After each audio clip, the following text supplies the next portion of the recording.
Hi everybody. How are we? Yeah? We're good? Are we breathing? Well, I want to go to Thailand too, but probably not under the same circumstances, you know.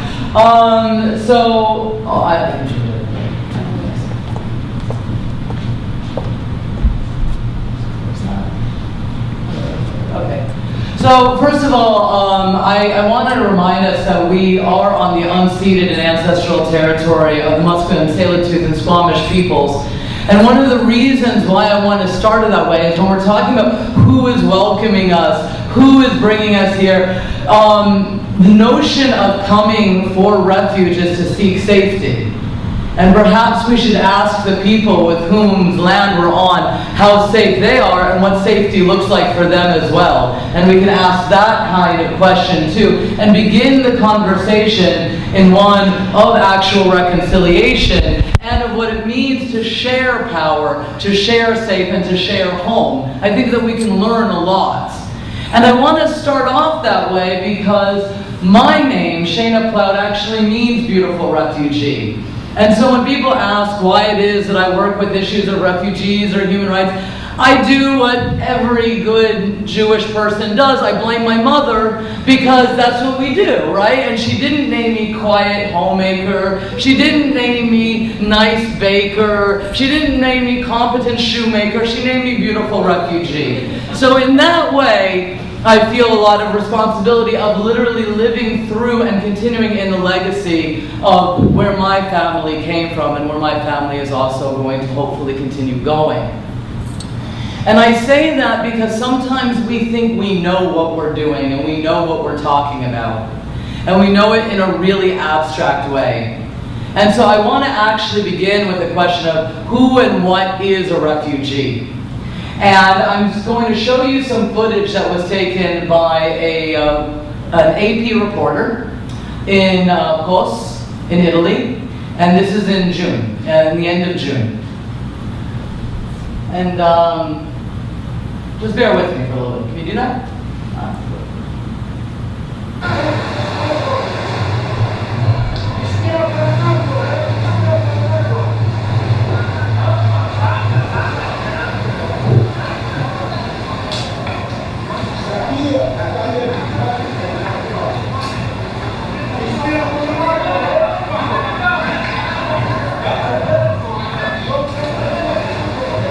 These are refugees from Afghanistan, by the way.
So this footage was taken, as I said, by a former research assistant of mine, an AP reporter, and she took it for the United Nations High Commission for Refugees.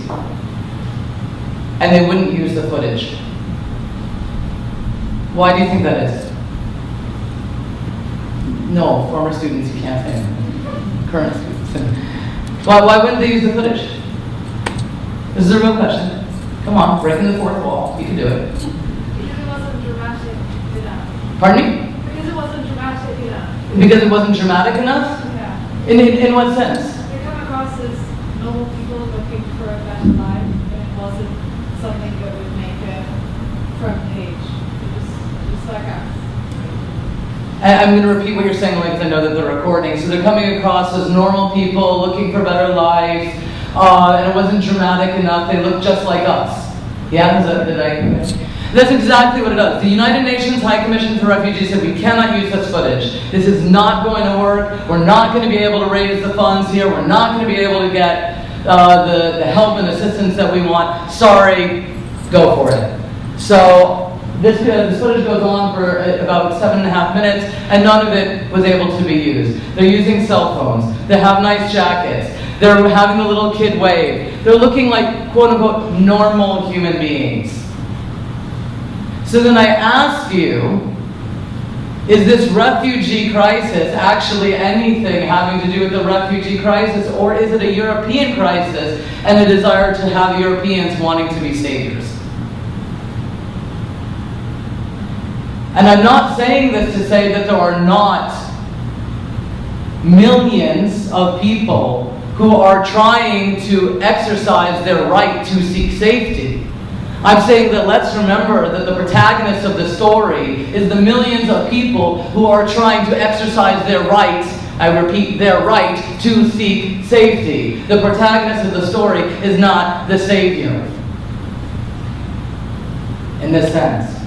And so what I want to be able to do, if you'll bear with me, is end with something that I have just come across fairly recently, and this is a refugee radio station out of Germany. And I want you to hear how this refugee radio station is framing their own stories. And I want us to remember what it's like to actually listen. Not don't help, but don't assume. Listen to what is actually needed. Listen to the conversation that we're having.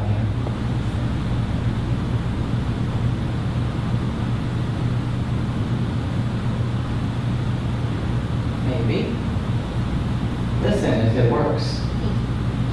Help. Help.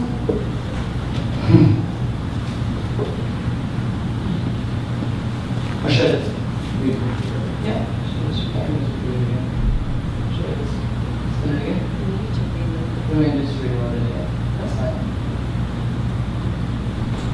We're going to have a 30-second plug for NPR, by the way.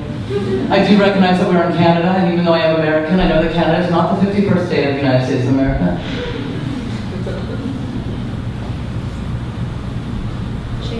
Shayna, while we're waiting, you talked... Now we take a moment to tune in to a different radio network.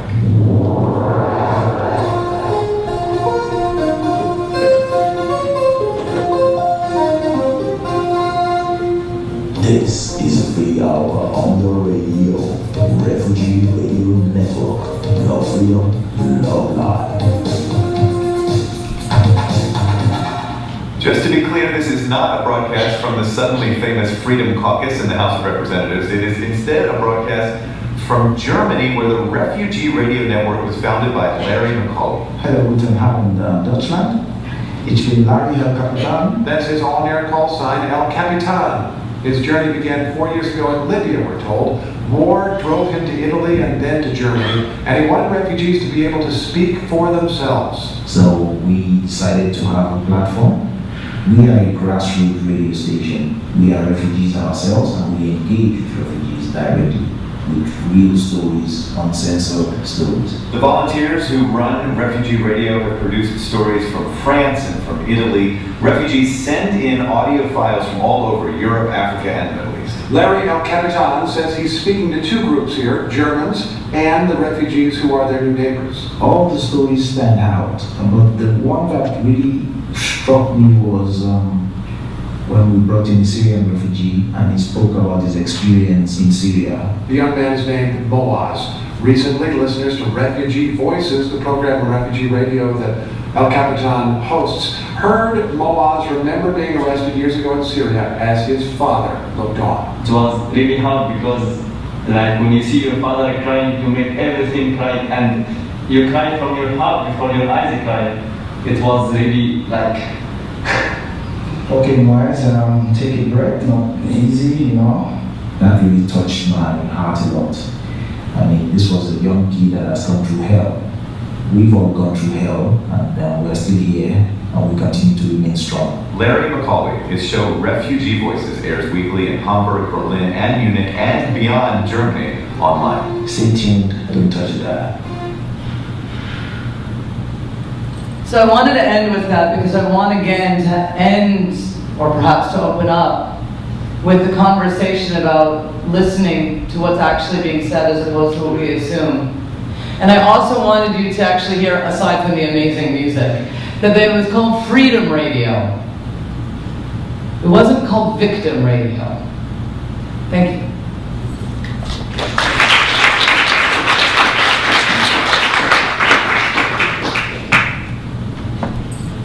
Hey, come on up.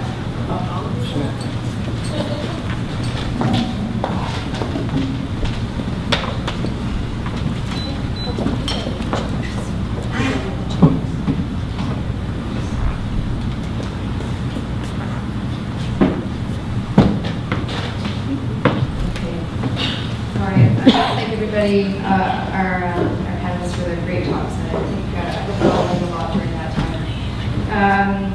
There's a lot to talk about here in the following line of this, and I think I want to start with with the question on the media. So we have seen a change in terms of people's awareness on what's happening with the refugee situation.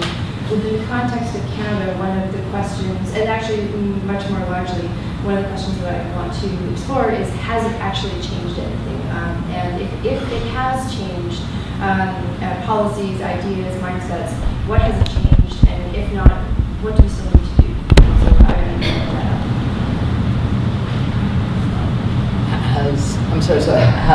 Has the media attention, yeah. So the only comment I wanted to make, which I made to you, I think earlier, is that, today Cabinet was announced, and if you look at the name of the ministry, so yesterday it was Citizenship and Immigration Canada, today it's become Immigration, Refugees, and Citizenship. And in all the years I've been here, there's never been a ministry called Refugees since 1972 that I'm aware of. So it seems like there is an Immigration and Refugee Board, but that functions partly as a part of Citizenship and Immigration Canada. So there is some texture that refugees are going to be foregrounded. But I think in light of what all the panelists have been sort of talking about, there is a lot of media hype. With any luck, 25,000 people will arrive under the newly announced program or to be announced program. But we need a larger perspective. If Germany can take in 1.5 million people, what is Canada going to do? We're a larger geographical country, we're a smaller population, but in real terms, what are you going to do? And I think that's the conversation to be had, not only just the 25,000, but what's the longer talk that we're going to have about being more welcoming to lots of people out there. And media is really important. If a boy had died on a beach and that hadn't been broadcast in the middle of an election campaign in Canada, would we be here necessarily having this conversation today? And is that what it takes? Unfortunately, we're here, so that's what it takes. We also have to interrogate ourselves about why is it that we show up when those tragedies happen. Okay? And so these are hard questions, but it's good to ask them. I think the one thing that I would say is that I used to live in Hungary, and I also used to live in Macedonia. So, in some ways, this particular situation, I was perhaps a bit more aware of beforehand because I still have friends in Hungary and I still have friends in Macedonia, and I also follow the news that's coming from there. But I also want to caution that this is not new. Like refugees and criminalizing folks who are seeking refuge is not new. Only 3 years ago we had Bill C-31, and Bill C-31 said that you're going to have 2 tiers of people who can be worth to be able to seek protection. And this was made legal, right? Just because something is legal doesn't mean that it's right, but it was made legal in this sense. And we can also see that there are people who, because of already existing stereotypes within the media, weren't seen as being worthy enough to be able to be victims. So with Bill C-31, it was people who came through irregular means. You know, particularly this was because of what had happened with some of the folks coming from Sri Lanka, but also people who are Roma, so people who are gypsies, where there's already pre-existing stereotypes based on the media that then became concretized into law. So media itself is a very neutral thing.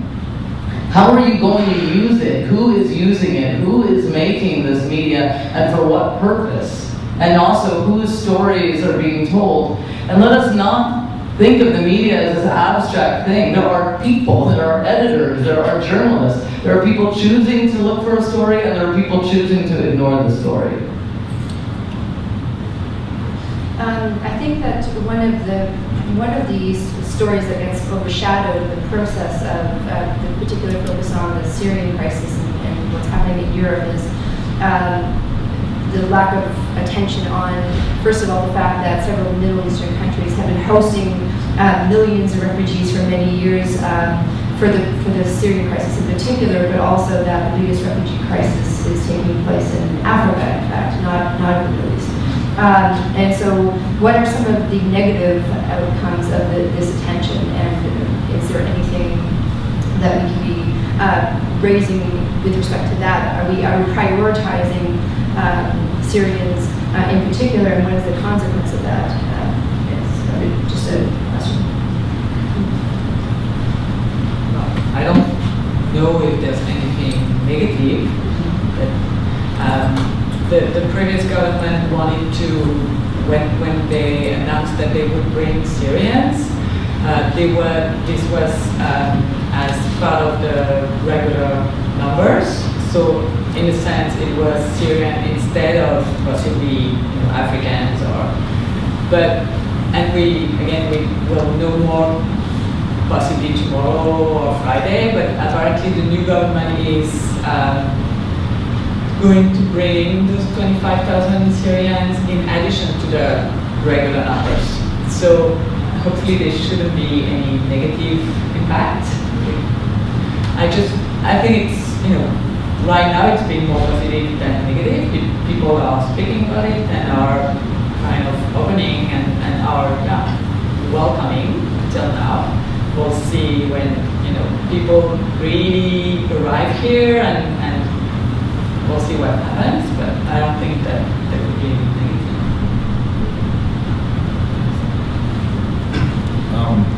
I was wondering what you mean by prioritizing Syrians. Okay, so I think that one of the points that Shayna, I believe, brought up earlier was that the Canadian government, actually no, Zool was bringing up the fact that there's basically now they've removed any determination on Syrians. So whereas most refugees end up having to go through the UNHCR processes.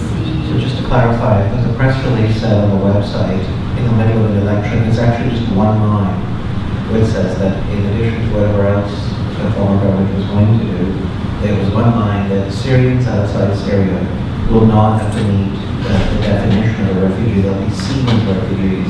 Now, what that really means, effectively, does that mean there'll be no screening? Does there be kind of a lighter version of the UNHCR definition that they will just accept if you're civilly displaced? It's hard to know what definition they're going to apply. So I think one of the challenges is actually going to be with the new government is what is the criteria? Because people always want to know, do they qualify and are they really refugees? And the government can always designate. For instance, the Ugandans who came were actually a specially designated class of refugees. The government promulgated and said, we're going to designate a class. So the government could do that. They could designate a special Syrian class. that we wait to see if they're actually going to do that by regulation. My guess is they're going to do it by policy because they don't want to bring Parliament back. So the quickest way to do it is by ministerial designation. A few months ago I heard that Syrians no longer need to be recognized refugees by UNHCR so Canada can actually bring them here. So does that mean we're expecting 9 million refugees within the next few months? Oh no, I don't think so. Exactly, so nothing really changed. They just said this for for their propaganda or whatever, to whatever they're trying to do. But just because we don't need to be recognized by UNHCR, it doesn't mean they're going to do any faster processes for us to come here. That didn't change at all because I have a lot of people, a lot of friends of mine, living in Jordan, Lebanon, and they're all applied for the UNHCR, and now since they don't have to be recognized as refugees, nothing happened. The Canadian embassy is still rejecting their applications, still making them wait for years. I have since I mentioned that, my neighbors who live here in Canada, been waiting 12 years with the UNHCR. 12 years, they're Iraqis. So 12 years is quite a long time. I don't know if that's going to change anything, not being recognized by the UNHCR and making their applications faster. And most of the Syrian refugees who come here, they're suffering from family reunification, rejecting our applications, our families. So, just a few months ago, they rejected my mom and my sister application, and it was visiting visa only, not even trying to immigrate. So, I'm wondering what they're going to do. And you also can't return to visit them. I'm not allowed to go to Syria. Yeah. So you have no idea when you're going to. Well, I'm not willing to go to Syria. To be frank, they're waiting for me there on the borders after they tell anything. Okay, thank you. I have lots of questions, but I know that we're actually a little bit behind time. So I actually want to start by opening the questions up to the floor, and if there's not enough, if there's I can some later on. So let's open up. Jimmy.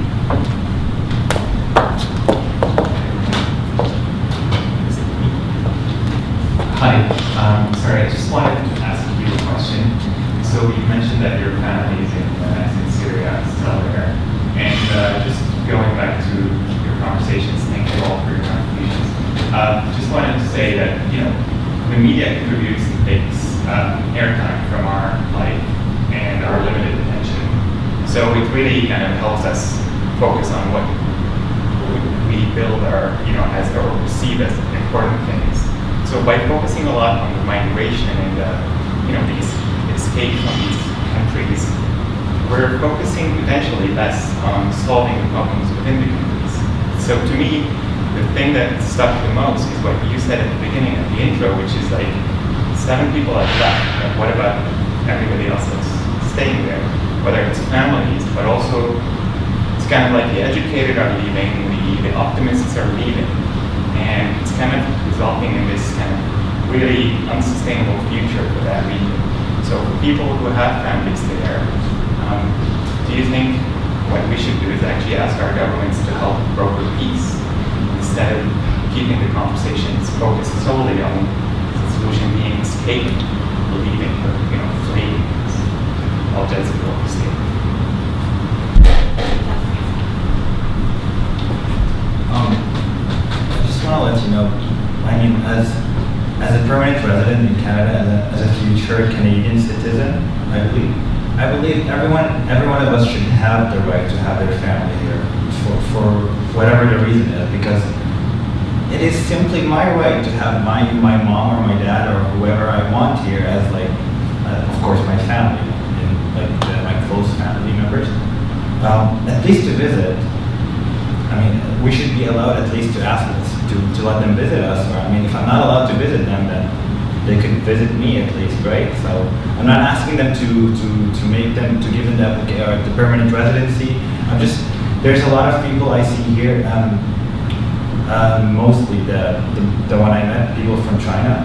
So they have their family here, and their parents have this, I don't know what is it called, they're allowed to come here for 10 years, like multiple entries. So I would love if I could have that. I would like to have that. I mean, my family. When I first applied for my family's application, I did not ask the government for any help, any financial help, nothing, because my family don't need that. They're just coming here to visit. They're going to stay with me or in a hotel. They're gonna finance themselves. They have their enough. So. And they rejected their application, saying that, hey, we're afraid you're not gonna be able to go back to Syria, or you're not gonna go back to Syria after coming. So I was like, really? So, yeah. I mean, I think if I hear part of the other part of your question is, if we're focusing on the refugee and migration, are we not focusing on the source of the problem, right? Is that the gist of? Yes. Okay.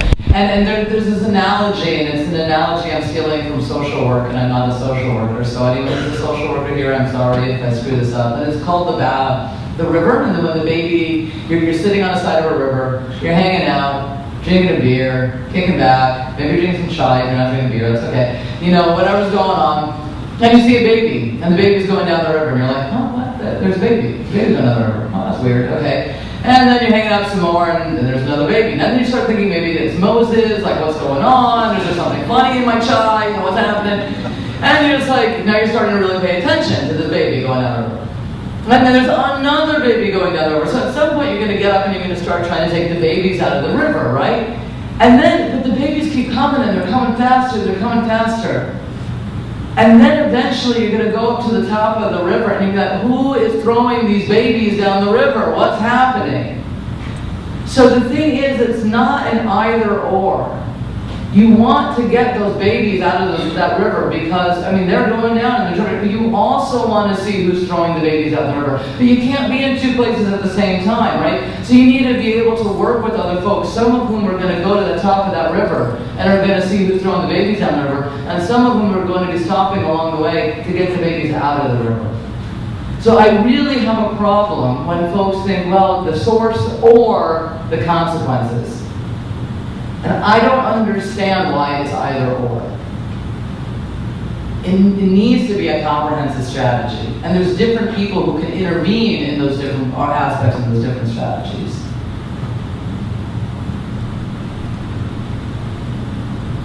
I don't have a question. I'm actually just holding the microphone in case I can run it out to someone else who has a question.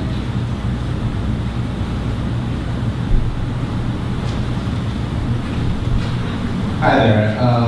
Well, thank you. It's a little bit question for everyone, but I do know that half the battle for most immigrants and refugees is not just to get out of the conflict zones, but it's also to integrate into the new societies.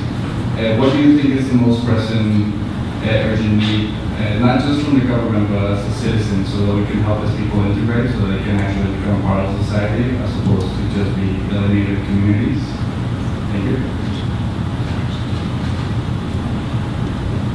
You know, when I arrived here as a Syrian refugee, I didn't know anyone here, and it would have been amazing if, like, there were like some volunteers who would come and introduce me to Vancouver, or like try to talk to me and introduce me to communities and take me here, take me there, just showing like I'm trying to make me, you know, blend in and like try to be part of the community. So I think the best thing you can do, I mean, in my personal opinion, as a former refugee, I think you can volunteer with a lot of organizations, including ISS or BC.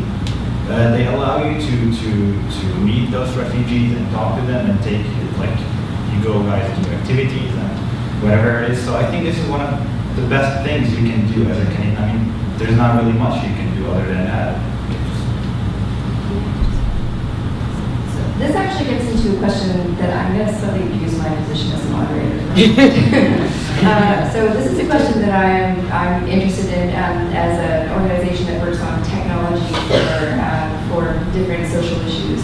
We've been interested in the question of how we can use technology to support different issues. One of the projects which a few of my colleagues, including Amy back there, has worked on is an app for Syrian refugees in Jordan to help them find access to different services. And so that's a bit of a directory application. But I also know that there's really interesting applications like the Airbnb for refugees in Germany, which are trying to help people find accommodations along the lines of what Carolyn and ISS and BC are trying to do. So I guess one of my questions is what other opportunities are there for us to harness technology, leverage that so that we can start to connect people who want to help with the people who are here, who are wanting to integrate into society. How do we, what kind of innovations can we be looking at, and how do we start to connect those dots?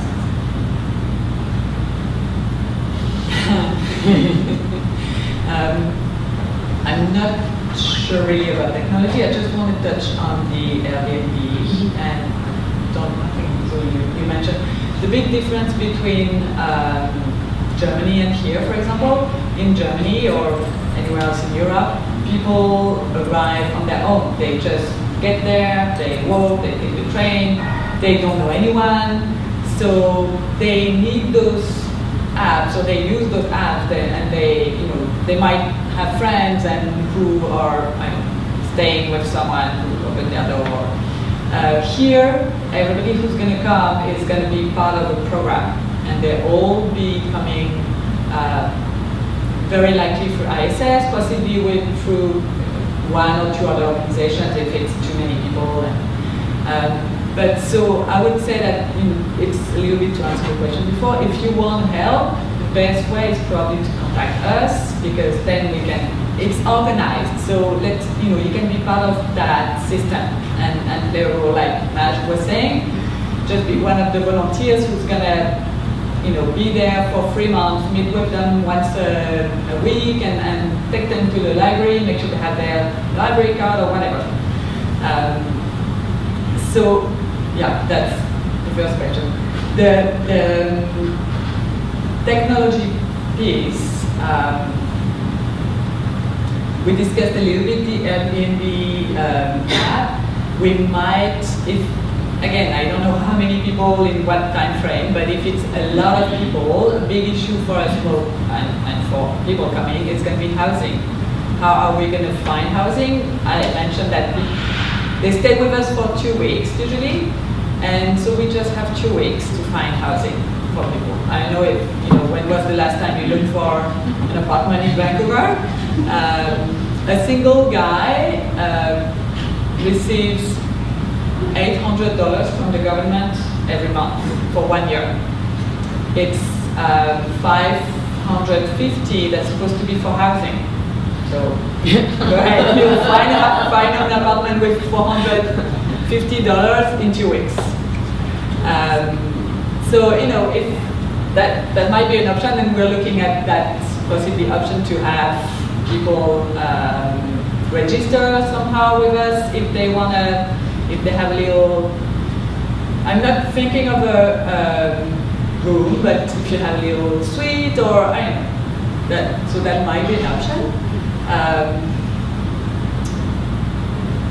It's hard. I know that everybody's using their cell phones and so there might be other things that maybe it's hard to maybe Majd has an idea of how technology could help. Well, it's really easy. You could have this application where people are offering help, for example, with whatever they can: housing, activities, blankets, food, whatever it is they can offer to these people, and they can just go and they can take it, right? Especially for refugees, for example, skateboarders. Anything you could. It's not necessarily have to be an apartment or a place to stay in, because I think that's a bit too much. And like you said, the average single guy who comes to Vancouver, he gets $800 a month. So that's nothing really. I had to find a job the next week, and I stopped my government. Once you start working, you have to tell them, then they're gonna stop supporting you financially. So I had to count on myself, but they help. They give you a push, which is finding a house to stay in for the first 2 months at least. With I think the first payment they give you, a tell them something. Yeah, it helps you for 2 months, but then what are you gonna do, right? And finding a roommate is really, really hard, because I don't know, like when I came here, I never had a roommate before, and I was like, what if I don't like this person? What if that person is dirty? What if he doesn't clean? What if he's having parties all the time? I need to study, I need to work, I need to blah. So I was kind of paranoid. So for the first year, for the first 13 months actually, I had my own place and it was going great. Then I had to study. There I had to go part-time, right, for my job, because my studies cannot be full-time and I cannot do work part-time. So I had to find a roommate and eventually do that. But this application is really, really, really good idea, I think. Even it doesn't necessarily have to be an application, it can be a page on Facebook. As long as people can, because like you said, people are using their phones 24/7 now. Like at the station, they don't even talk to each other anymore. So yeah, I think having your phone and having that application, I think it's a great idea. And I'm pretty sure it's going to work actually, because normally, if I'm a very lazy person, so if I want to have something, I'll just grab my phone and oh, that person is offering this, I'll just contact them right away. Okay? So I think it's a great idea.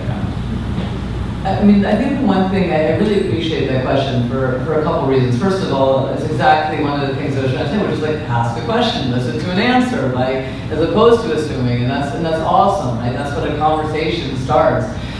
And yes, Vancouver suffers from screen obsession. And I actually think that this kind of leads onto that, which is people may come as refugees. Majd may come as refugees. My grandparents came to the States as refugees. But that's not your only identity, right? You're also somebody who, who likes Thai food, and you're somebody who absolutely hates beets, and you're somebody who really likes to go dancing, and you're somebody who likes to go hiking, right?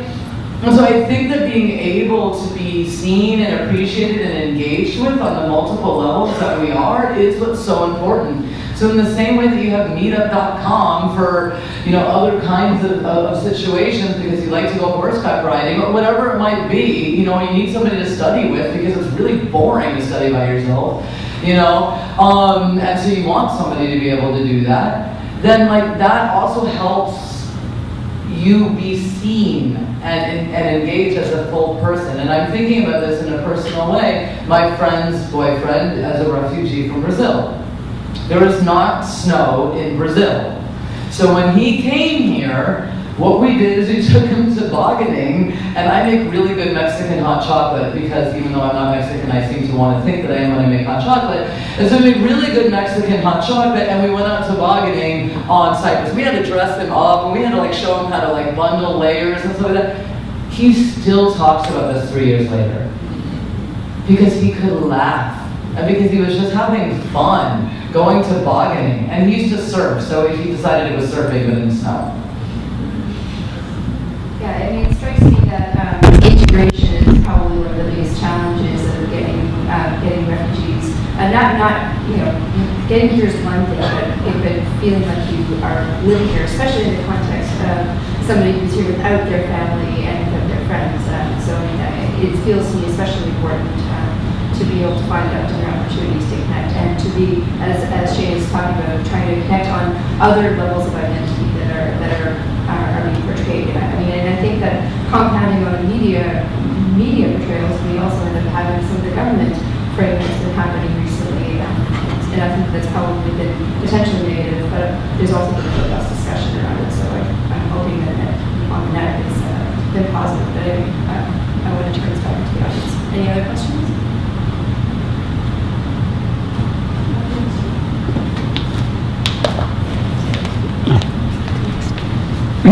Well, thank you for coming in today. I actually just had two questions. One is just a clarification question. And is it correct to understand that there are no longer any illegal refugees coming into Canada now? Because you've mentioned that obviously there is the proper way of coming in as a refugee into Canada, and the other more illegal way of coming in is almost nearing possible, but I'm having a bit of a hard time to accept that it's impossible for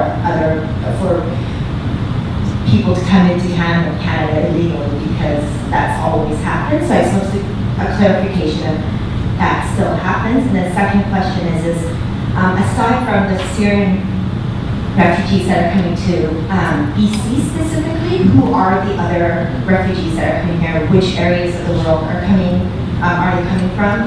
Just because I feel like the refugees that come to BC, specifically Vancouver, may be very different from people who settled in Montreal or Toronto even. And so, yeah, those two questions. So on the legal question, so there are the refugees selected by the UNHCR that are part of government-recognized programs.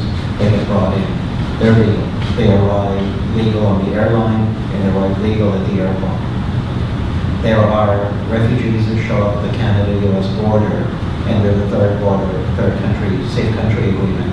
And some of those refugees who have family members here or who meet certain exemptions, they can legally enter Canada to make a refugee claim.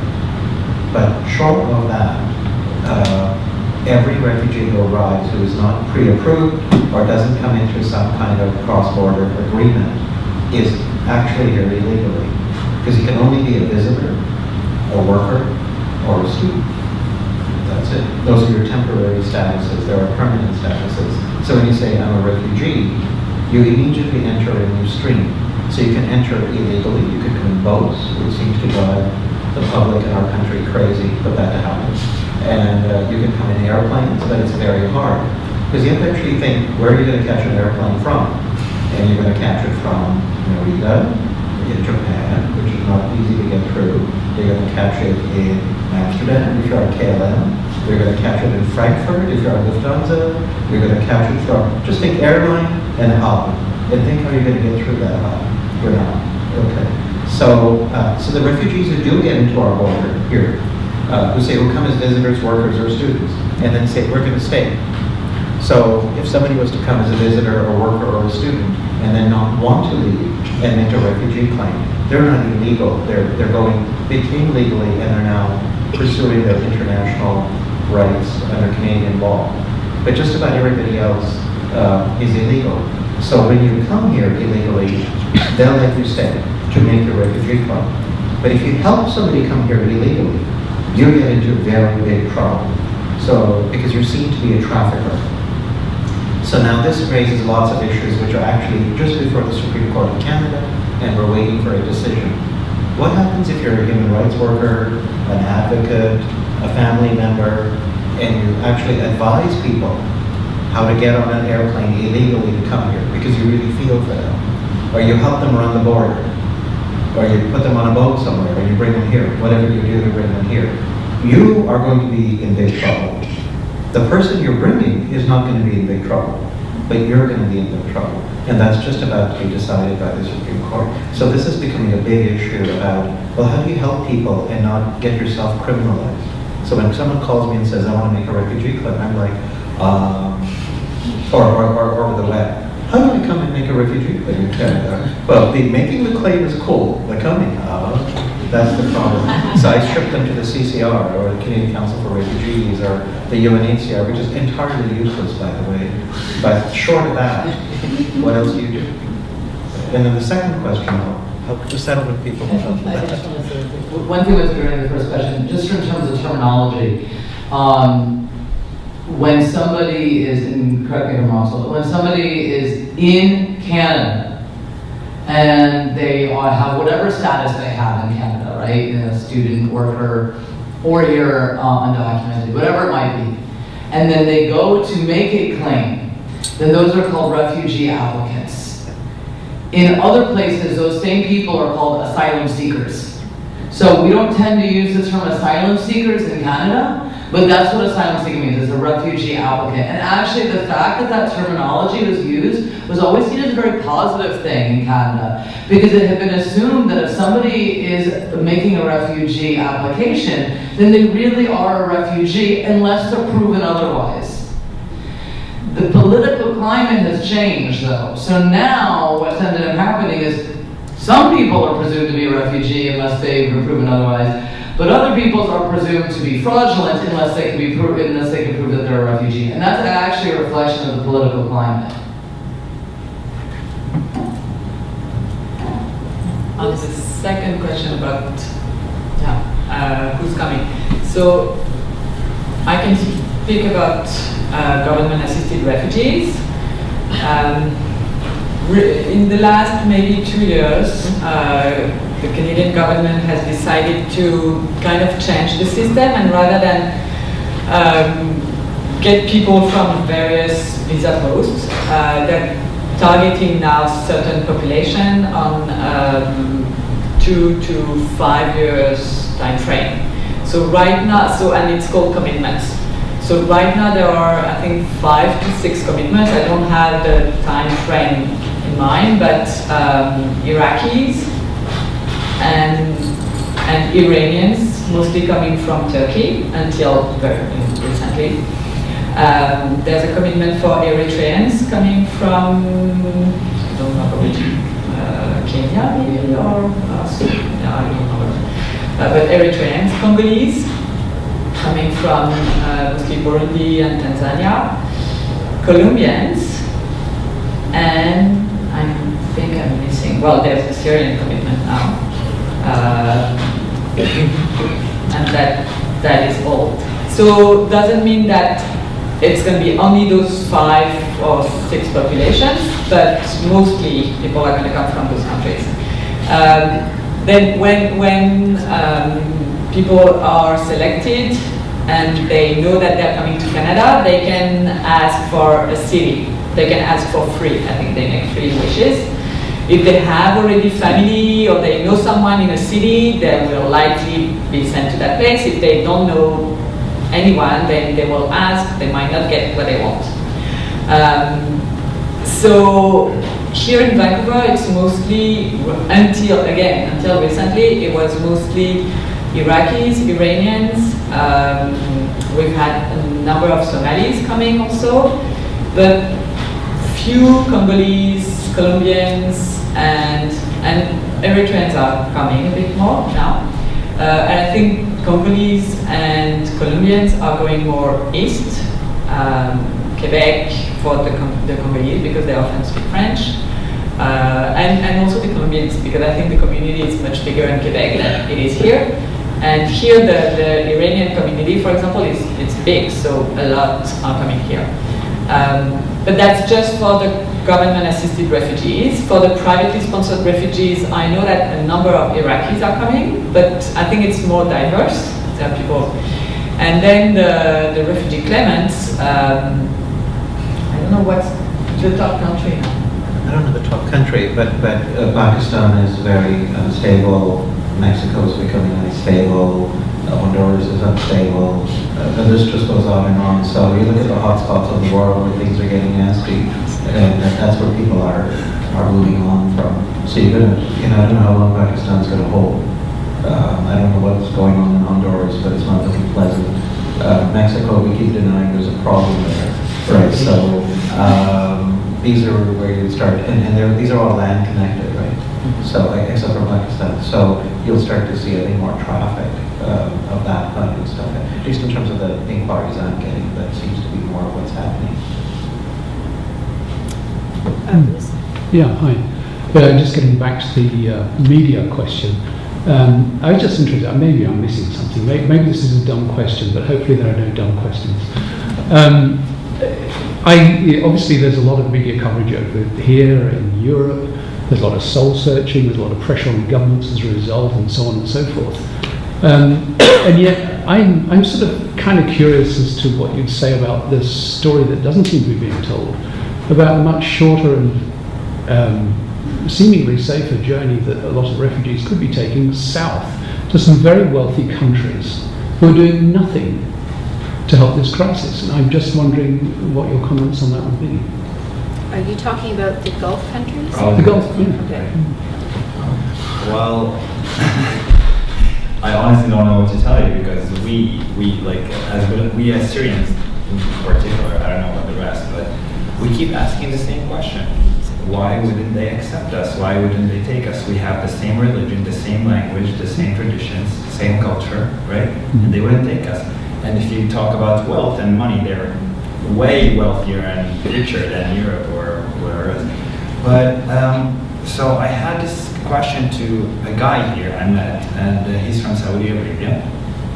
I asked him, why wouldn't you guys take us? And he said, well, we don't want to deal with people who has trauma, and we don't want to deal with people who need to be resettled, and we don't want to deal with people who don't know how to live, like how to act and like what to do with their daily life. I'm like, we're not animals. You're not starting like to, you know, like it's not rehabilitation. It's just like people coming there, and people are living here like perfectly well. Some like they're going to contribute in your country, and like, no, we don't know. Like that's what they keep thinking about. Is that we're just gonna do it. Go there, sit, and do nothing.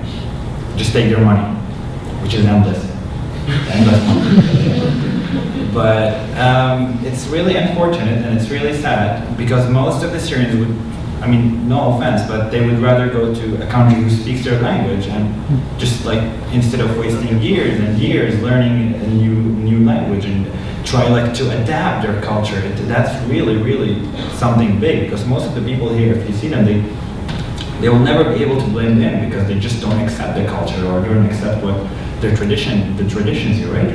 So they would love to go there, but unfortunately they wouldn't take us, and they keep even arming and like the terrorists, so they can like.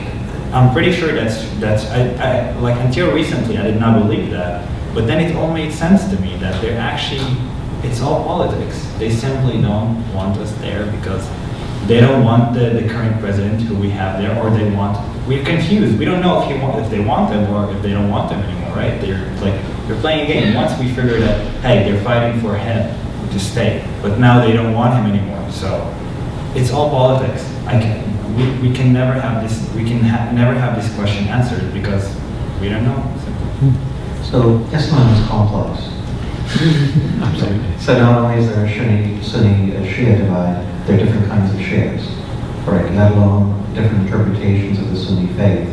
The Arab countries in the Emirates that are around the Red Sea, the Arabian Sea, many of them are deeply oppressive societies, deeply securitized societies, incredible hierarchical societies where a few dominate many. They're loath to give anybody status of their own, even that begrudgingly. So there are millions of workers from Pakistan, Bangladesh, all over the place, increasingly Africa, that have no status there, that have very few rights. So the FIFA Soccer World Cup's going to be in Oman. Who's building it? Who's building all those skyscrapers in the UAE? And what happens to them when their visas run out? So it's not a society that, despite the embracing nature of Islam to help people, that one of the core tenets is to be charitable, to help. But the moment you get into the geopolitics of how Islam is actually occurring and plays out in those countries, and then you add on deep layers of money, deep layers of insecurity, traditions that despite Western appearances are still embroiled in modernizing. And that's why, and then you also look at there's a desert to cross, so despite it being the same continent, it's kind of hard to get there. And you can only get there through airlines. And smugglers don't want to mess with those governments. If you're caught smuggling somebody there, the guy who gets smuggled is going to be in some trouble. The smuggler will be lucky if he's treated, if he has a short life. So it's pretty clear, don't mess with us, don't come here. But the rhetoric is a whole other thing.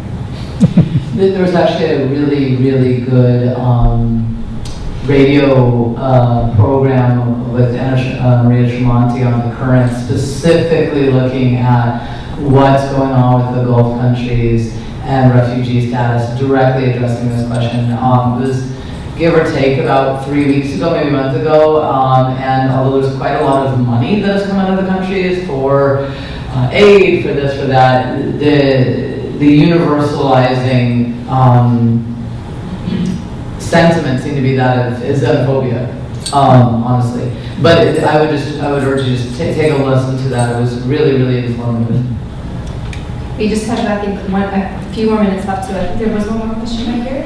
Yeah, I just have two quick questions. Well, maybe not quick, but one, you mentioned generational refugee situation. I would just wonder if you could speak a little more to that. It's something that I haven't heard much about. And the second question, just quickly, is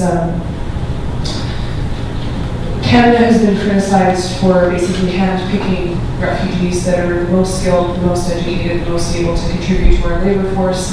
And I wonder if any of you see that changing, if that's something that is negatively impacting the situation right now. I mean, if people are raising their children in refugee camps, obviously we need to open our doors a little bit more, but is there pressure being put on the Canadian government? Is there changes within the industry? Is that something that we think the Liberals might change? The intergenerational refugees, I'm not an expert on it, but the one clear thing I see is the issue of Palestine.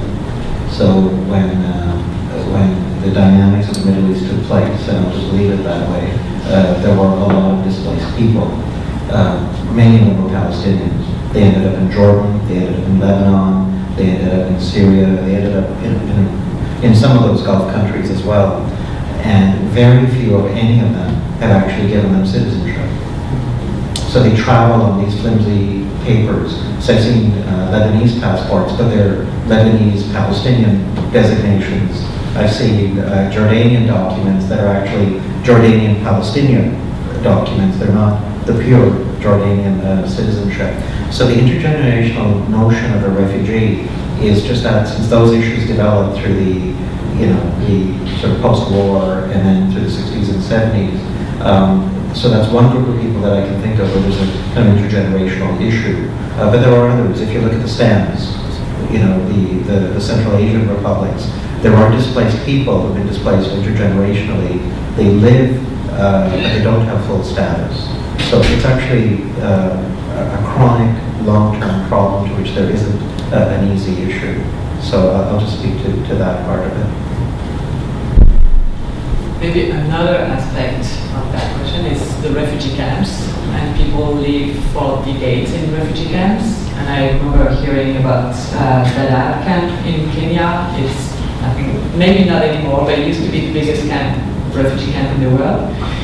And it's now the second generation born in the camp. So people arrived in the camp, had children who are now having children in the camp. So that also gives an idea of how long people stay in camps. What was your second question? About Canada being... Oh yeah, handpicking.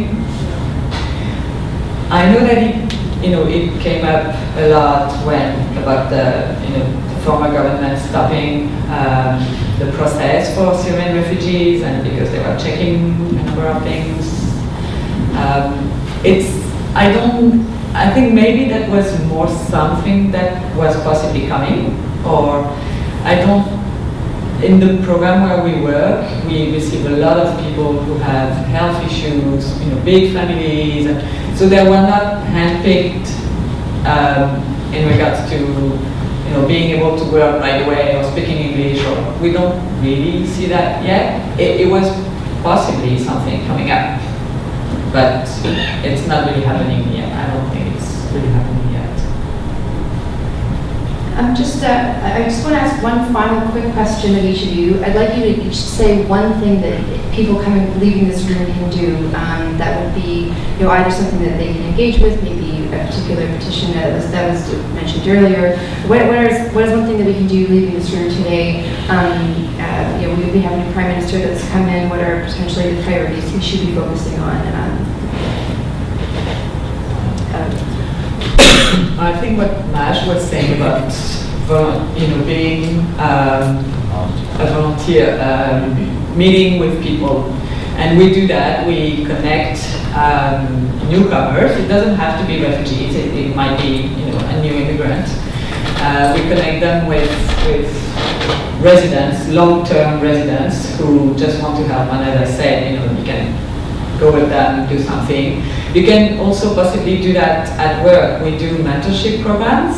So if if you're a nurse and we might match you with. NOS is a little complicated because it's regulated and often they don't really get to be a nurse here. But I don't know, technical professions and you can be matched with a mentee and, you know, help them connect and start their network and all that. So that, you know, I think that's a good option too. All I want to say is little acts make big difference. So your little acts, you may view them as little, but they can make a huge difference, whatever it is that you do. And that your gift of charity is really a gift just to yourself, because when you engage, you'll see what happens. As I'm sure you already all know, that it ends up being really a two-way exchange. So the geopolitics of what's going on can be really, really depressing. Our government can sometimes be really, really depressing. But we all get together these really encouraging, empowering get-togethers, right? So, and then what you share, you get back so much more. So that's all I would say, just kind of guiding framework. I think the most important thing that I can think of is don't forget. I mean, we can get really, really, really distracted, right? I mean, that is what ends up happening. Well, I teach media and human rights. I mean, I understand, like, we get distracted. It's an intentional distraction. And so it's don't forget. And remember that unless you are Musqueam, Tsleil-Waututh, or Squamish, there was a government decision to allow you to be here. So in that way, we also understand what it means to go through that process. If not in our generation, perhaps a generation prior, whatever it is. So just, I would say, don't forget and engage in the ways that you can, realistically that you can. You don't have to have a Superman cape. But realistically you can in an everyday kind of way, even when it's no longer on the front page. What I'd really, like, I don't have much to add, but what I'd really say is, if you ever meet a refugee, try to be friends and try to make him feel, or she or he feel welcome. That would really mean the world to them. And they would, like, when we come here, we mostly want to feel like welcome, because it's a strange country and we don't know the people. We don't know if we're going to be hated here, we're going to be welcomed or not. So if we actually feel welcome, we would be able to, like, good vibes, you know, like. So try to just engage with them and introduce them to your community. I'm pretty sure most of them would love to have, like, friends who can, like, hang out with every once a week at least, every once in a while. And again, I'd like to emphasize, always have your names in the petitions that would pressure the government who would help them more and try to, like, bring more of them, because at the end of the day, they're just going to say words on TV. We're going to bring 1 billion refugees for the next 20,000 years. So it's really just words, right? If they're not pressured, they're never going to do it. Because Europe is pressured now to do it. They're pressured to do it by these people, because they can't just, like, throw them in the ocean once they arrive there. So they're pressured and they're obligated to have them. In Canada, it's not the same way, unfortunately, because I explained earlier, it's really, really hard to come here illegally. And even if you come, sometimes I hear stories that they send them back to the same country they came from at the airport. Like, before they enter, they cross the borders, they send them back. And if you want to go by ships, you can do that. I mean, if you want to risk Titanic or something, but yeah, so mostly just try to engage with them. And the best thing you can do is really, really, really joining organizations such as ISIS and BC and these human rights organizations. So, thanks. Thank you so much. I just want to express my deep gratitude to all of you for coming out tonight, because I really enjoyed your points. I hope everyone has taken away some useful information. I hope everybody is planning on contacting Majd to be his friend. And that there used to be one of the audience members here, Jorge, used to run a group called Be My Amigo, and it was really around trying to get people, trying to connect, and it was, you know, it's not just an issue for refugees. I'm from Nova Scotia, and it was very difficult settling in Vancouver. This is the hardest place that I've ever lived, so But so I think that there's a real opportunity to open up our hearts, not to everybody, and especially people who are coming newly. But anyway, I want to thank everybody for your time, and I loved the idea about the app, and so I personally am going to be trying to figure out how to take something like that forward. And I just want to remind everybody about PeaceTalk. So we have our final one of the season on December 2nd, which is a Wednesday. 2015. This is an entirely volunteer-run initiative. My colleague Lillian, I think, is still out at the desk. She actually didn't get to listen to this great talk, so that's too bad. But I just want to thank Lillian, who is out there, and to the team. We do this really without any funding, so if anybody is interested in making a small donation before you leave tonight, I would be very grateful. PeaceGeeks is also in the process of running our crowdfunding campaign. We have a big party coming up on November 19th at the Portside Pub. So I would encourage you all to come out if you like good music and fun. And if you're also within the tech space, we are going to be running a hackathon at the end of November, 28th and 29th of November. So if you're in the technology, communication, social media space, we're going to be looking at different projects there, potentially including this app. So anyway, with that said, I just want to thank everybody once again for coming out, and we look forward to seeing you again.